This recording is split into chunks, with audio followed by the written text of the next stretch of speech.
boys and girls, aliens, other types of life forms. You're listening to Peter, and I am going to start a podcast called Peter Talks Smackdown. Again, this is the debut of Peter Talks Smackdown, and if you're listening, thank you so much.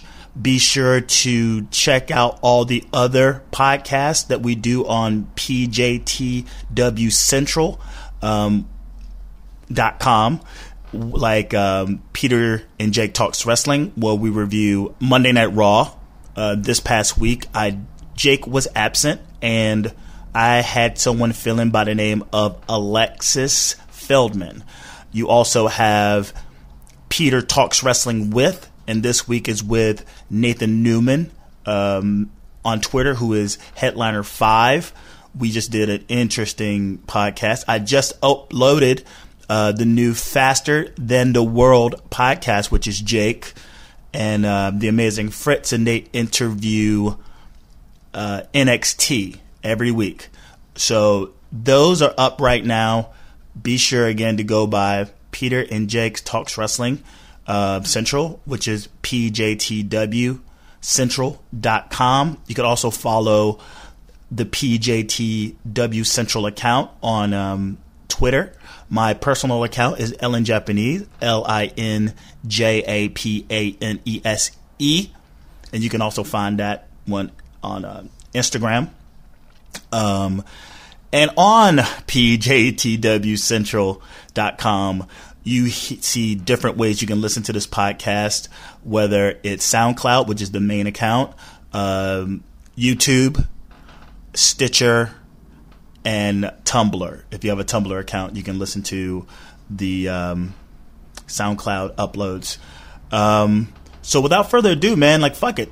It's the debut. Thank you for listening. And let's go right into the first Peter Talks Smackdown episode, which is coming out of Washington, D.C. It starts off with Dolph Ziggler. And as you've been keeping up, they've had this hot potato of the IC belt between Dean Ambrose, R-Truth, Luke Harper now, and now Dolph Ziggler in the past couple of Raws, where it started off with Dean Ambrose stealing the belt. I'm not sure how I ultimately feel about this kind of thing with the IC belt, but it's good to know that people on the roster are interested in getting an IC belt, because from Wade Barrett on down, who's had it previously, they haven't. It's been sort of an albatross to have. Now to see these people sort of going all out to take it from Wade Barrett, that is, it looks like it means a lot to people, on top of the fact that Ambrose took it in the first place because he wanted to join the Wall of Champions at the WWE headquarters. So he has the belt, and before he starts into his promo, they recap what happened on Monday Night Raw, of it actually been bounced around and how he ended up with it. He talks about how he never got a rematch from losing it. I think it was from Luke Harper. He addresses how he never got a rematch, and it was because, doesn't happen too often, he brought up the past. He brought up a storyline previous to why he didn't get his IC belt, and that was because he was part of Team Cena for the Survivor Series, and he basically won, and the Authority got fired. And then on their return via Cena, and given into the demands of Seth Rollins of, as he put it, killing Edge, they were reinstated.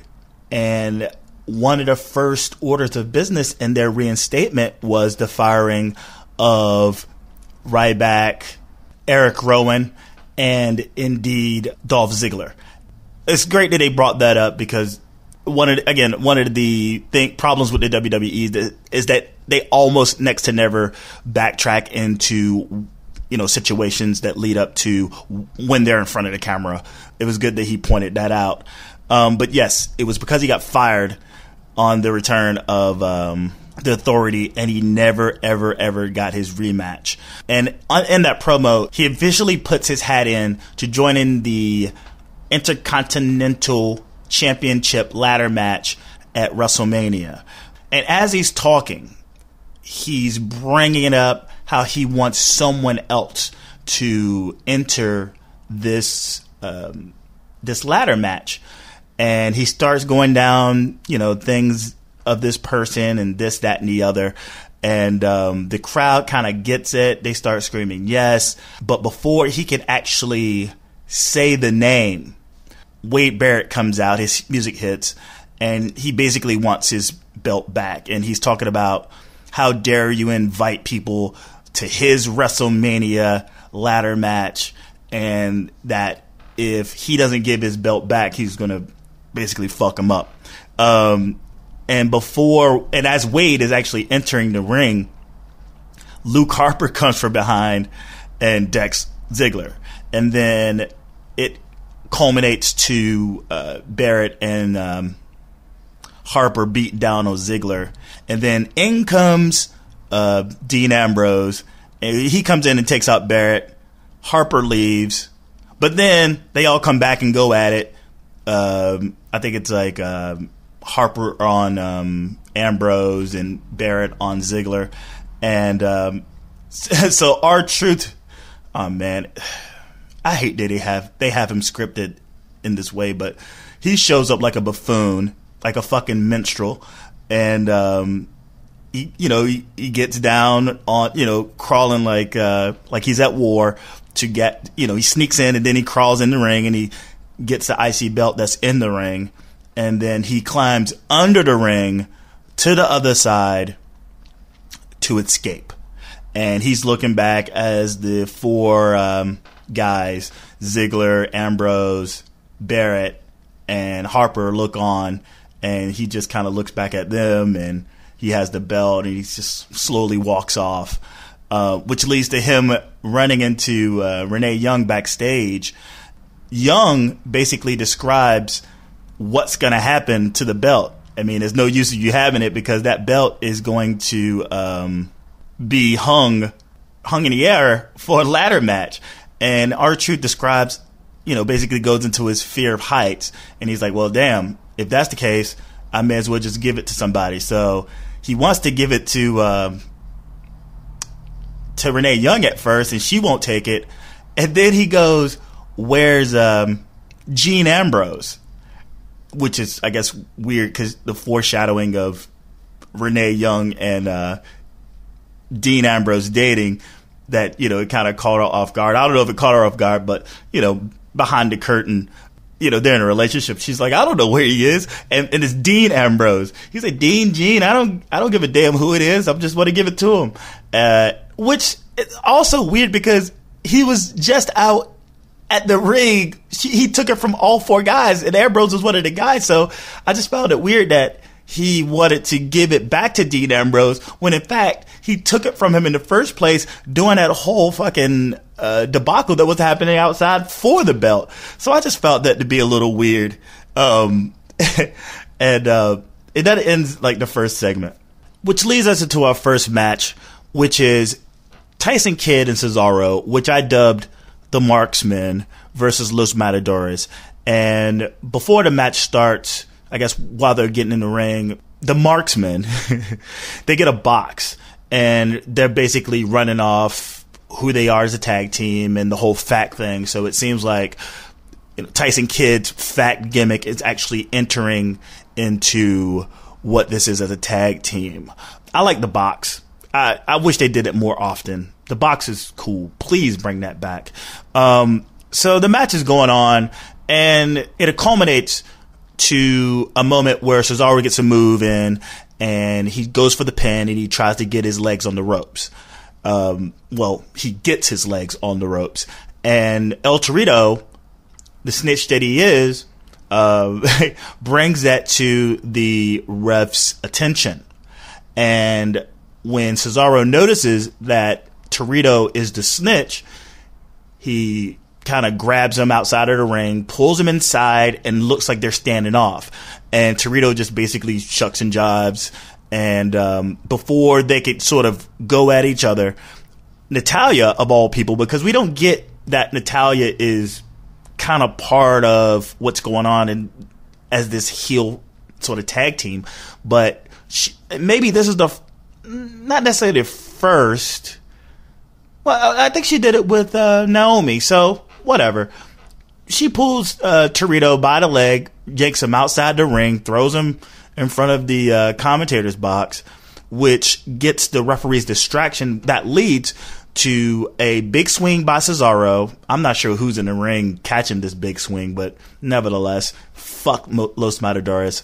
The tag team division is a joke. Well, anyway, puts him into the big swing, leading to a double foot kick by Tyson Kidd. And they get the pin with that. I'm not sure if they has ever used that as a finisher, but it looks like it's become a finisher, what have you.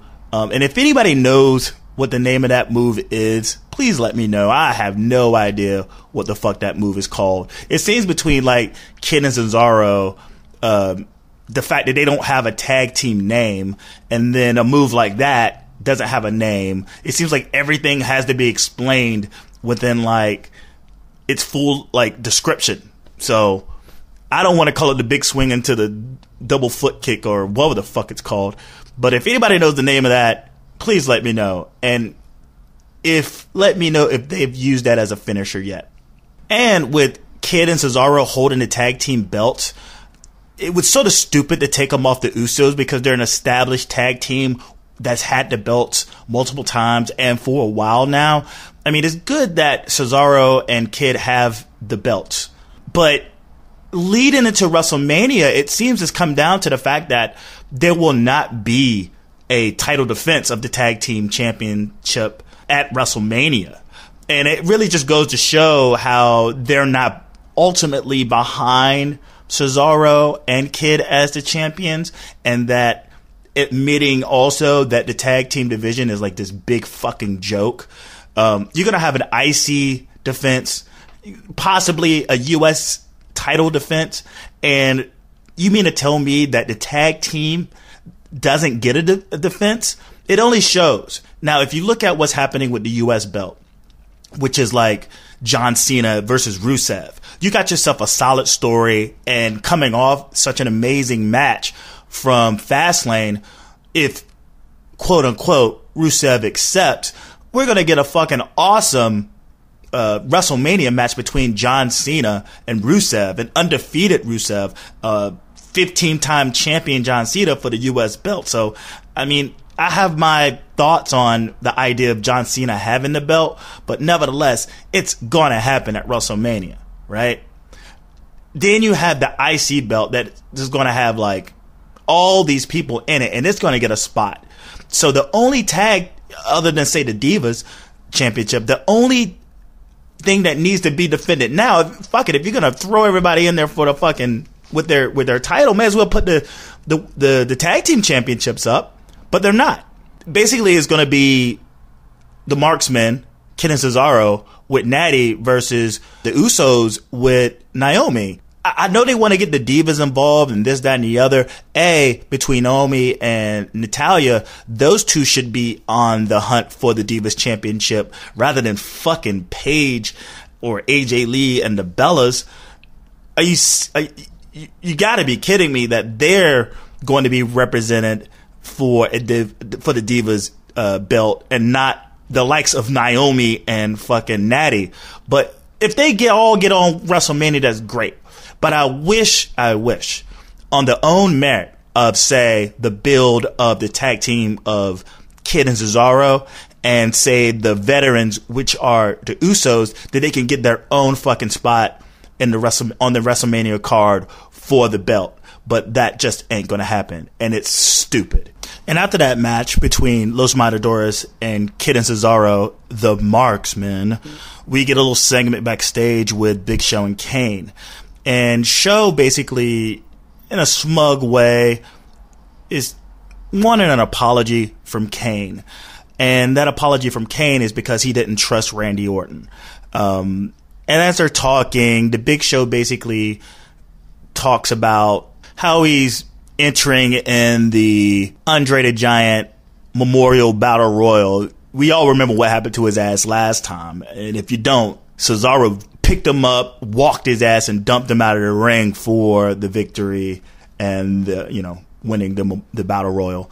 But he's talking about how he's going to enter in it, win it, and then replace the mantle, which is Andre the Giant, and put himself on the mantle. And it's kind of smug, and it's kind of corny segment, nevertheless, but Kane tells him that he's no fucking Andre the Giant.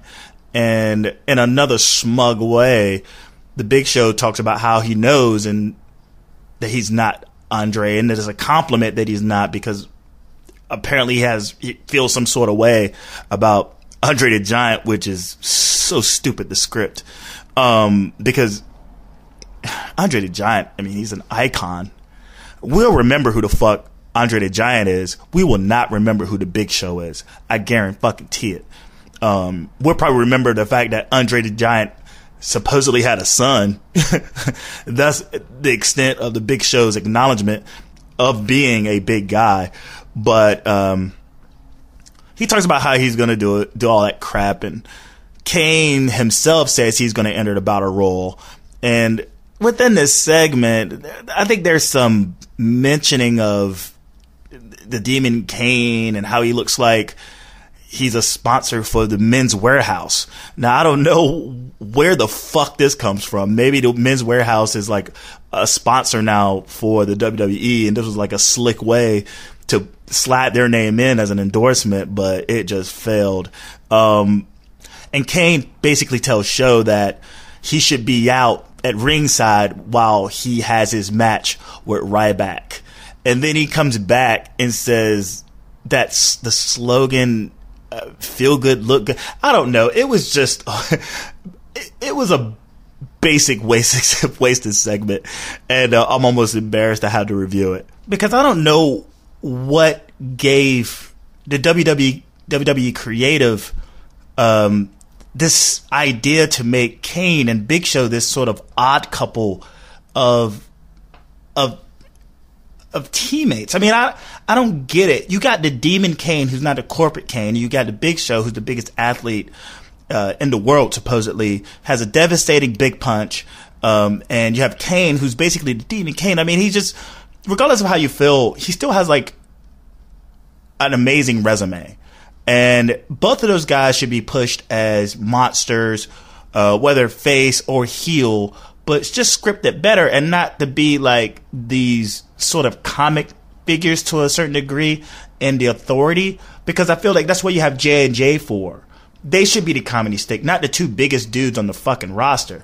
I just feel like it's a waste to get those guys to act this way, and which results in these sort of stupid backstage segments, and then how they're basically going back and forth whenever they're out at ringside. I just don't get it. So the match between Ryback and Kane starts, and I don't know what it is about Ryback in this match, because he's known for, doing some straight up moves and holding his own, but for some reason he's coming off pretty weak. I mean, there's spots where he seems to be struggling to get up Kane, and I don't know whether it's like an effect of whatever the hell he did that day or that night, or if Kane was sandbagging him, and I hope that's not the case, but it wasn't the best showing by Ryback.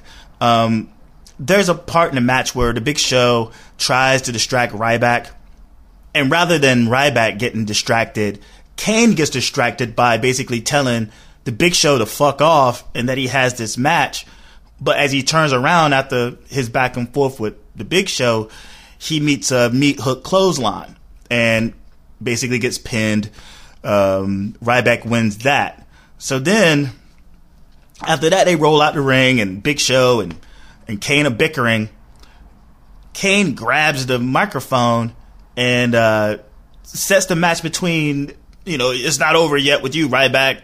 The next person you got to face right now is the Big Show.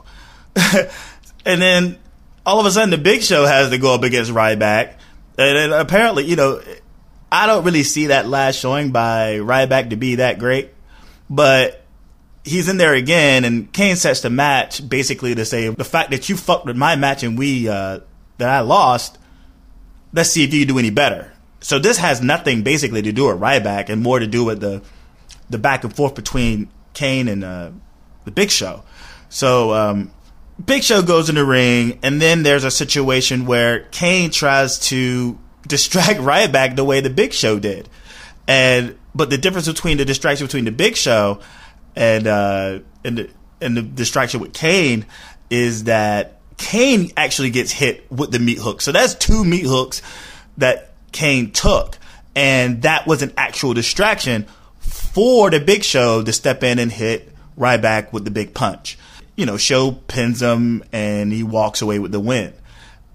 Again, it'd have been better to give Ryback the win, but again, this isn't about Ryback, and it's sad because, say, when he cut his promo after he returned, just before he got fired, it seems like we're going to get like a big monster babyface run with Ryback, and it seemed that the Goldberg chants have gone away, and it looks like he was going to solidify himself as a solo guy, but he was batched together with Ziggler and Rowan, and they're a bunch of fucking losers. They lose in Fastlane, and now he's like this guy just kind of blowing in the wind, and to the point where he's enhancement for a storyline between the Big Show and Kane. It's just not fair to Ryback. It's just not fucking fair. And I've been a big fan of Ryback for a while, and I don't want to sound biased, but I think even for the potential that he has and the look that he has and his ability of mic skills, to be just a little enhancement wedge between the likes of Big Show and Kane, I don't mind him, but there's a general like thought about the two of them of just, could they please just go the fuck away? Even to a Twitter thing that happened with the idea of the ICW bullying the Big Show to retire. Why WWE and Vince McMahon and Creative and Kevin Dunn decide they want to just do this shit, try to create another Team Hell No out of the likes of the Big Show and Kane. It just blows my mind when they got so many other people that they want to that they could push and just go ahead and make the Big Show and Kane like these formidable, non-gimmicky comedic heels. It's just a stupid thing. And the fact that I don't watch SmackDown, and the fact that I'm going to start watching SmackDown to review these, goes into the reason why I don't watch SmackDown in the first place. And it's because of these segments where they just recap Raw or anything else, and it, like, SmackDown in itself becomes this sort of, let's just recap what happens on Raw show. And a lot of people that I talk to don't watch SmackDown for the same reasons. But it's not going to stop me from reviewing this. And I say this to basically bring up the next segment being Bray Wyatt. And they bring up what happened at Fastlane and his Undertaker ruse. And then they recap Raw with the wood casket, how he set that shit on fire. I understand they're trying to tell the story and stuff, but it definitely takes away from SmackDown. It reminds me why I didn't watch it. It tells me why other people don't watch it. And whatever. They go to the package with Bray Wyatt, and he's talking about how he has a weakness. He has something of the Undertaker's. And as it pans down, you realize that he has the urn. So that's basically what's going on right now. And this is Bray Wyatt's cheap attempt to hurry up and try to get the Undertaker to agree to have a match at WrestleMania. And I guess they're going to stretch it out as much as they possibly can. The fact he had the urn, I question, where the fuck did he get the urn? I mean, I wish there was some sort of video package that showed, rather than showing the recaps of what happened at Fastlane. We know what the fuck happened at Fastlane. Rather than show what happened on Raw last week, how about put a little video package of Bray Wyatt somehow obtaining the urn? Rather than, surprise, oh look, he has the urn right now. It's like, what the fuck? I imagine I'm not the only one that asking that question. How the fuck you get it, Bray? I wish, it's like, Renee Young would just pop up and be like, so you got the urn. How the fuck you get that, brother? What you do, make your own or something? I don't know, but it's just another way to call out The Undertaker to fight him at WrestleMania. And in news, they're talking about how he's not even going to show up until WrestleMania, which I still think it's so asinine. It's asinine. It's ass of 10, ass of 11. That's how dumb this shit is. From the discussion I had with Nathan, and it's one of 3 storylines going on building to WrestleMania where one guy is the build. He's basically supporting both him and The Undertaker, who's not there, on top of Triple H and Sting. And what was the third one? Roman Reigns and Brock Lesnar. It's like, at least show up, at least for the go home show or something, or 2 weeks before. He doesn't have to do any fucking thing. Let's stop this fucking, oh yeah, I'm gonna do all these things to call you out. Just show back up. Just fly his ass out, have him stand and look menacing, point at the fucking WrestleMania sign, and let's keep it moving. Him not take no bumps and stuff like that. He doesn't have to do any of that stuff. Just show up so it can stop making Bray Wyatt look desperate. Jesus Christ. And here we go again with another recap.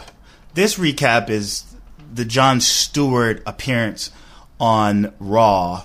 And this was basically to show off the mainstream attention that it got. I think it showed like Access Hollywood. It showed Good Morning America. And all the other morning shows and headline news or some bullshit like that's just, oh look, because we got Jon Stewart on, look at all this mainstream attention we got, and look at all the mainstream attention that Seth Rollins is getting. And I don't know, it's a fucking waste of time. Go ahead, WWE, beat your chest. You fell on this by luck, so I ain't trying to hear all that shit. Even though it was a good package, and even though Jon Stewart stood his ground, but just, you didn't have to show this. You didn't. I'm sorry. Like any other recap that's on SmackDown. And being that this is my first, SmackDown review, this will be the only time I'll complain about this, alright? So don't expect me to complain. I'm not going to be like a Debbie Downer doing all the SmackDowns. But since it's the first one, I go and get the shit out of the way. That leads into Brie Bella versus AJ Lee match. And the Bellas, they're rocking the Bruce Lee Enter the Dragon attire. I don't know if you ever watch Enter the Dragon. I think that's the one where, he jacks a guy on his motorcycle. It's like this yellow and black suit that he puts on, and it's pretty iconic, image of Bruce Lee. And apparently the Bellas is paying tribute for this shit. But yeah, you got a Brie Bella versus AJ Lee match. This is AJ Lee's first match since she's been back to the WWE roster. And they, the Bellas cut a promo, and they bring up, oh yeah, this attention to this hashtag Give Divas a Chance, and basically how they've been giving Divas a chance at the title, and how they've been kicking their asses, and the fact that they're the stars of Total Diva, and they've been at it, right? And AJ, on the other hand, has been on vacation. So it boils down to them saying that use your voice thing. There's only one voice, and that's at the top, and saying that the Bella Twins are at the top. And hey, they're offering to AJ Lee to come get her chance like everyone else. So she comes out, and you got Paige at ringside. Brie controls the entire match, and with each pin, she gets more and more frustrated. She shows like physical and verbal frustration. And there was one pin where she she took down and count to 2, and she just comes up and is like, referee. Just like, I don't know what it is about Brie and her matches and this sort of, I don't know, god awful, her having to scream and make noise in the ring. It's just like, it doesn't really add to her character too much. It just kind of I don't know if it annoys you, but it definitely annoys me. But the difference between this match and maybe this whole give the Divas a chance thing is rubbing off on the SmackDown commentary. I don't know if they're going to start doing that for Raw or if they do that on SmackDown already, call the Divas matches, but they're actually calling the Divas matches, and they're going through the storyline of AJ Lee and of Paige and of the Bellas and this thing. So I was quite impressed by that. During the match, the momentum shift happened right after Brie does a Brie mode scream, and she does the drop kick off the top rope, but she misses. And that results in AJ Lee putting in the Black Widow after a couple of back and forths. And Nikki gets on the apron to try to break it up. It looks like she's about to enter the ring to sort of stop the submission from happening. I mean, well, from Brie tapping out, but she gets taken down by Paige, and Brie taps, which results in the first victory for AJ since she's been back. To bring up this whole I don't know if it becomes this 4-way thing. I mean, it's the Bella Twins, and now you have Paige and AJ Lee back together, and we all know how we feel about when they were a tandem last time. I mean, it was just, they couldn't really tie up any ends between the two of them being friends or enemies, frenemies. They both want the title. They're not really expressing their star power. It's just like this catty, petty feud between the two of them. And now you get the catty, petty Bella Twins that are now thrown into this whole scenario. And it looks like, it looks like possibly the Divas Championship is going to be up in a 3-way. I guess this is the foreshadowing. It's going to take Raw for them to really go further into it. Again, you got 3 weeks until WrestleMania, and maybe Brie wants in on this. Maybe we get a 4-way. It'd be nice just to get a good old-fashioned 1-on-1 match between the Divas so one person can look strong, but maybe they're trying to match what they did for NXT Rival with the 4-way between Becky Lynch, Bayley, Sasha Banks, and Charlotte Flair, which is unlikely because you look at the athleticism between the Divas on in that NXT Fatal 4-way, and Brie and Nikki Bella and AJ and Paige. Not to troll the Paige and AJ Lee fans, because there's a lot of y'all out there.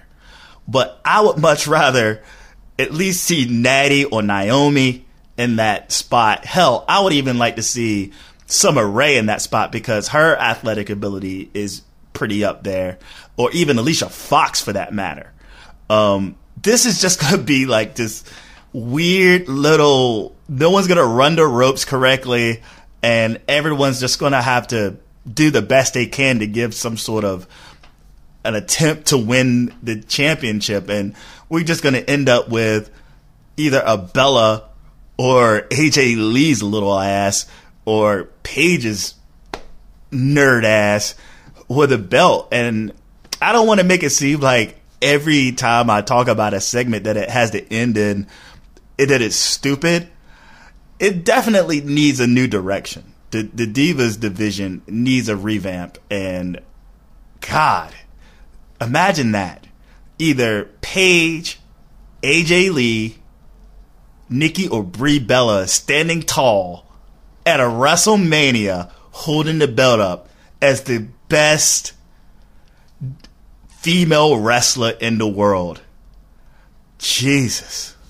The next segment is Daniel Bryan with Renee Young backstage, and they're talking, and Young hints at the idea of Ziggler calling him out, and he addresses that by speaking on the IC ladder match and how it looks cool, and he's impressed with who's in it, and basically it's, you know, he addresses how it looks like it's going to be the match that steals the show, but he doesn't really give a definite answer if he's going to be in it or not.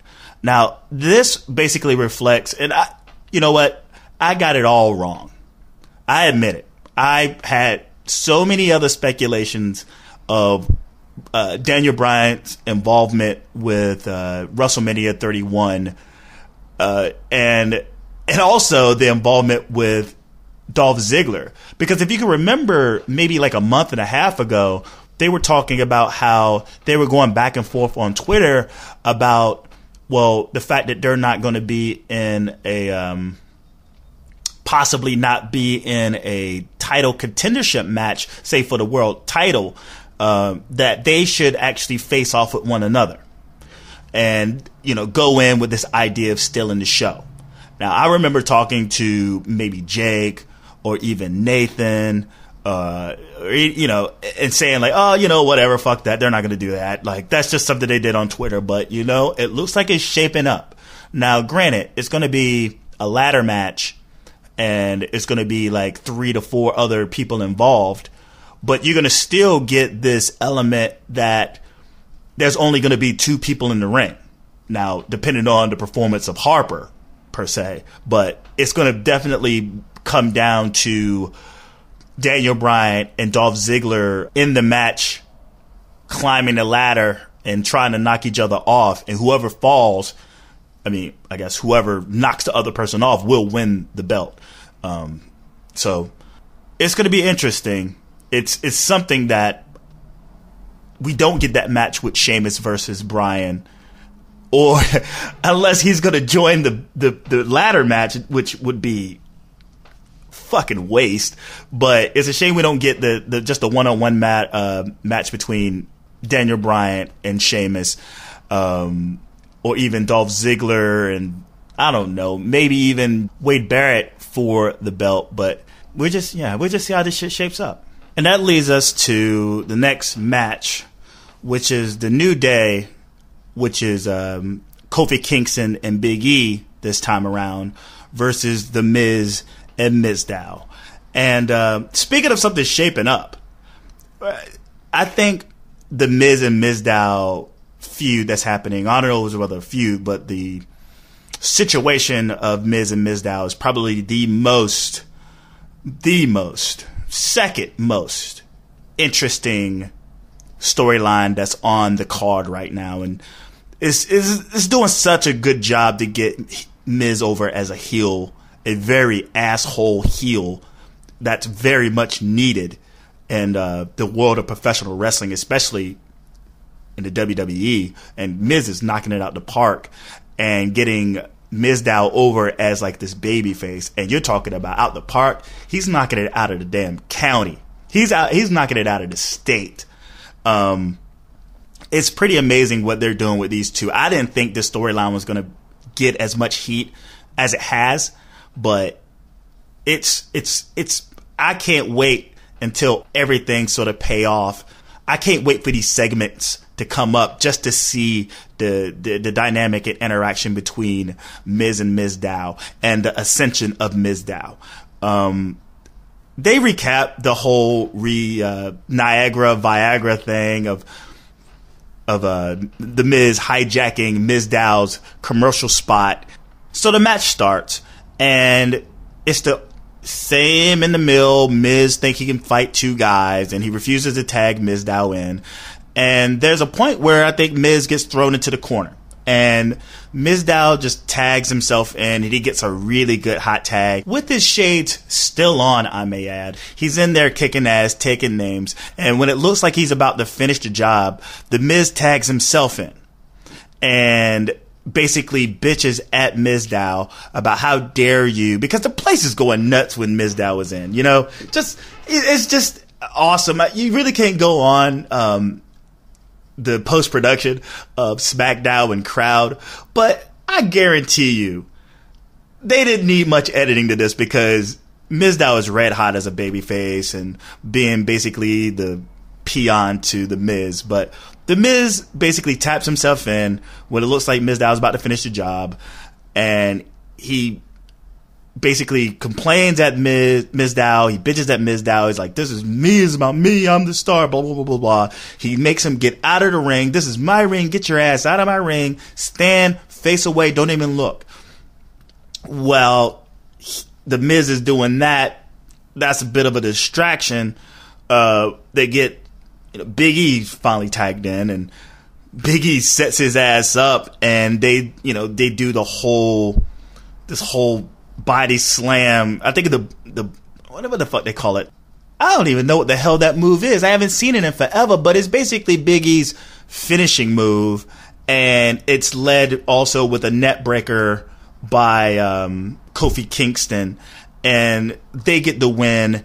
And then as the match ends and leads out of the segment, the Miz is basically on the mat. He's halfway outside the ring onto the apron, complaining to Mizdow about where he was, and Mizdow is just like, dude, you told me to stand here. I've been standing right here. Like, oh, Mizdow, where are you? He's I was just hanging out right here, and that's how that segment ends. And if I'm obliged to speak on the New Day, I say this is the most pathetic thing that WWE has ever done in terms of what they do with their talent. You got two bona fide kick-ass wrestlers in Kofi Kingston and Big E. I mean, I can't really speak that much for Xavier Woods because I don't know much about his wrestling career, especially over at TNA when he was with R-Truth, and they were called Truth and Consequence. But my God, whatever the fuck they're doing with these guys, it is cricket mania. I mean, it sucks.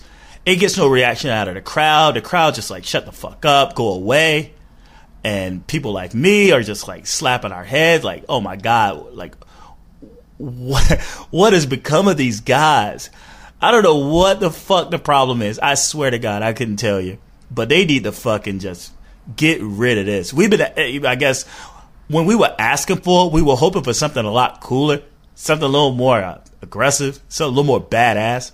But this shit is a flop. They need to get that the fuck out of here.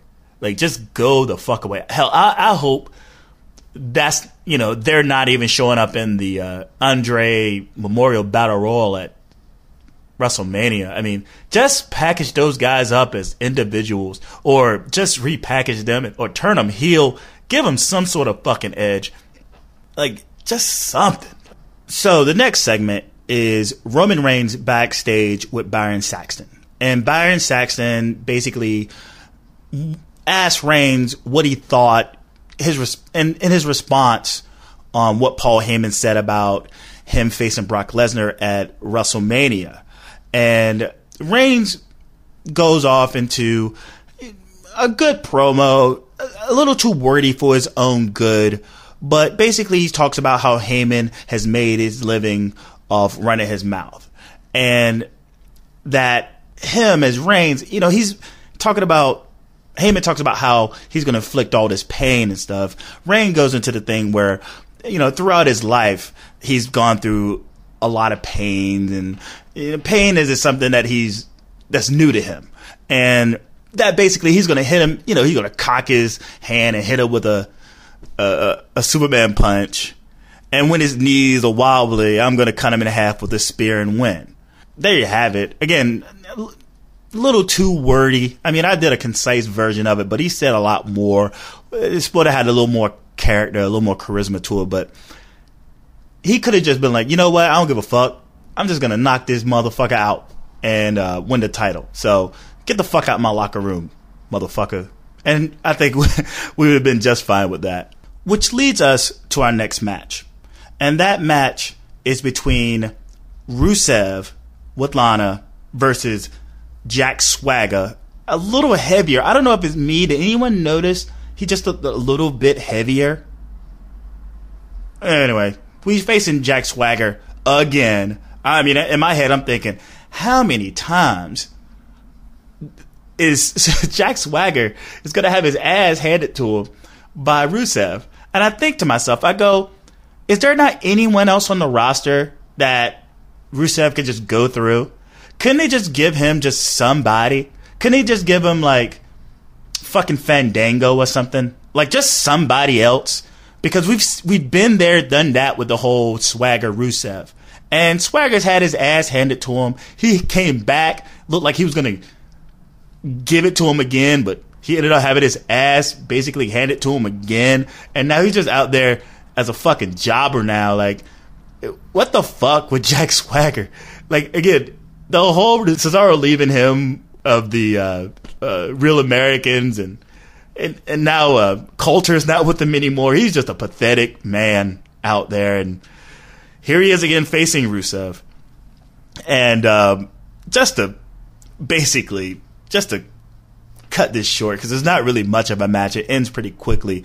But he gets his ass thrown back into the Accolade, to the Cobra Clutch, and he submits. Where all of a sudden, on the Titron, we see Axelmania. Now, again, I know this shit is corny, and I know it's like weird, but this is so awesome. And maybe this is the mark in me coming out, the fact that Curtis Axel is still living on his fame of not being thrown out of the Royal Rumble, which in theory is not true, because in previous podcasts, me and Nathan gave me the rules to the Royal Rumble. The fact that if someone enters the ring before you make it out, say the next person after the count makes it in, then you are disqualified. But for some reason, we just throw that out of the book, and we have a delusional Curtis Axel, and he's basically become Hulk Hogan, and his whole thing is Axelmania. And it's just great because he's performing this thing at a very high level, and it's very entertaining. So he shows up on the big screen, and he basically goes into his whole Hulkamania skit. He even rips off, brother. He goes into the brother and this, that, and he rips off his shirt.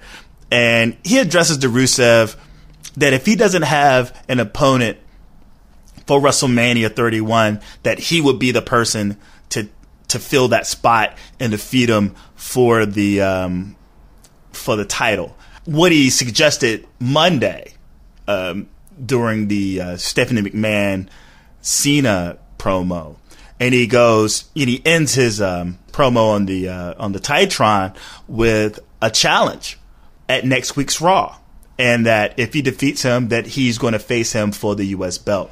We just see how this plays off.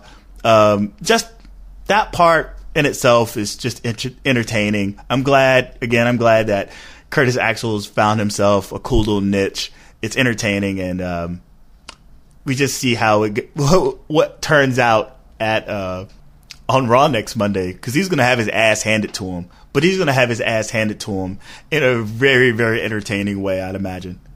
Well, not handed to him.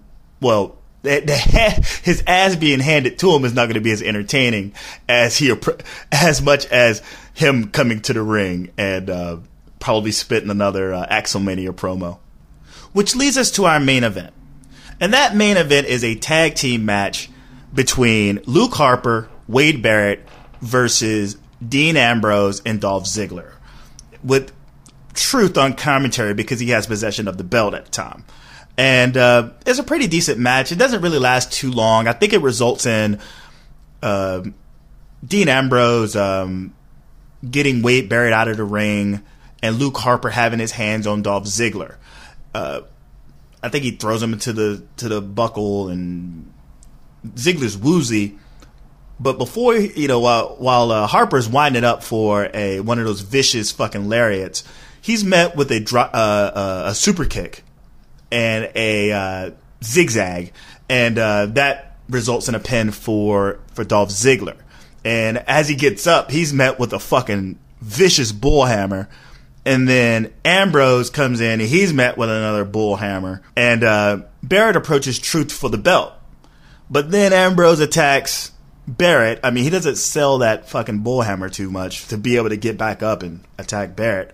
But as Truth is trying to basically walk out, he's stopped by Harper. and it looks like he's about to give up the belt. He actually throws the belt on the ground, but it's a ruse to basically kick the shit out of Harper, get him down, and then he takes the belt and he kind of leisurely walks up. Then Daniel Bryan walks out, and R-Truth stops, because he's basically, it's so weird because he's trying to give up the belt, but then he walks away with it. He won't give it to Harper. He won't give it to Barrett. But all of a sudden, he stops and he wants to give the fucking belt to Daniel Bryan. And he's like, take it. And Bryan's like, nah, that's okay. I don't want it. He's like, take it. And then Daniel Bryan takes the belt, and we're all of a sudden given this visual of Daniel Bryan holding the belt. He looks at it for a while, and then, you're thinking like, okay, so this looks pretty awesome. And he flips it around, he raises it up high, and he starts doing yes chants with it. And the crowd is going along with it. And all of a sudden, those yes chants leads to Cody Rhodes. He comes out of fucking nowhere, right? And he jacks Daniel for the belt. And he climbs up the ladder with the belt, very much like Dolph Ziggler do on Monday. And he just has the belt in his possession on the ladder. Now, my only question about this is, what happened to the Cody Rhodes Goldust feud? Is that a wash? Is that just like gone with the wind? Did that just end that fucking fast lane? And now all of a sudden he's in this match at Mania for the IC belt, the ladder match for the IC belt. It's just, I hope they follow this up at Raw Monday, because now in this ladder match, right, we have Dolph Ziggler, Wade Barrett, R-Truth, now Daniel Bryan, Dean Ambrose, and now Goldust. Oh my God. Not Goldust, but Stardust. A Stardust that hasn't finished his fucking story with Goldust yet. It looks like Daniel's going to be the IC champion. And, why not? If they're going to make the IC belt the number one belt because they're not bringing back the big gold, they're just going to keep the heavyweight championship with the WWE heavyweight championship of the world. And if Bryan has the belt, you may as well put it in a position of the next man in line, like the IC belt used to be. It used to be, if you had the IC belt, you were the next in line. Keep an eye out for this guy. Whoever the champion has one eye over his shoulder looking at who the fuck is carrying around that IC belt. So we haven't had this kind of a person holding an IC belt for a while. And if Bryan has it, we're going to get a kick-ass ladder match. What they're talking about, it probably still the show, but we'll probably end up with Daniel Bryan with the belt. It's a consolation prize, but you know what? It's about time again that we have someone who's with the IC belt, who's next in line for the World Heavyweight Championship. And I'm okay with that because I'm over the idea that he's not going to face Brock Lesnar. Again, it would have been a great match, but maybe we get something next year. Whether Brock, if he stays and he retains, or maybe against Roman Reigns, whatever. I think we just have to sort of wait and see what happens. And that concludes SmackDown. Thanks for bearing with me on my first solo act in a while. And it seems I'm going to be doing these from now on. Post these on Saturday or Sunday, or I'm not sure when. This is going up tonight. It's Saturday. It's 7 o'clock. So this will probably be up around 9 o'clock or so. But nevertheless, go to the website, pjtwcentral.com. Bookmark it, share it.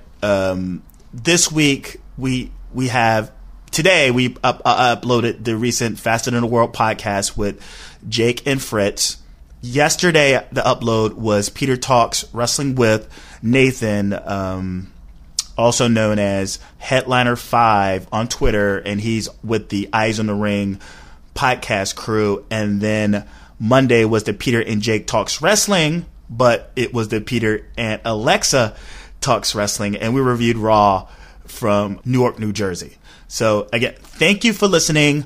Like, subscribe, share, thumbs up, comment, do all of those things to help the PJTW movement move further. Again, you can find me on Twitter, Ellen Japanese, LINJAPANASC, and then you can find the Peter and Jake Talks Wrestling Central Twitter account at PJTW Central. Again, tune in next week for another SmackDown review. I will see you, or you will hear from me next Wednesday for the Peter and Jake Talks Wrestling. Jake will be back to review the next Raw. Thank you and enjoy the rest of your weekend.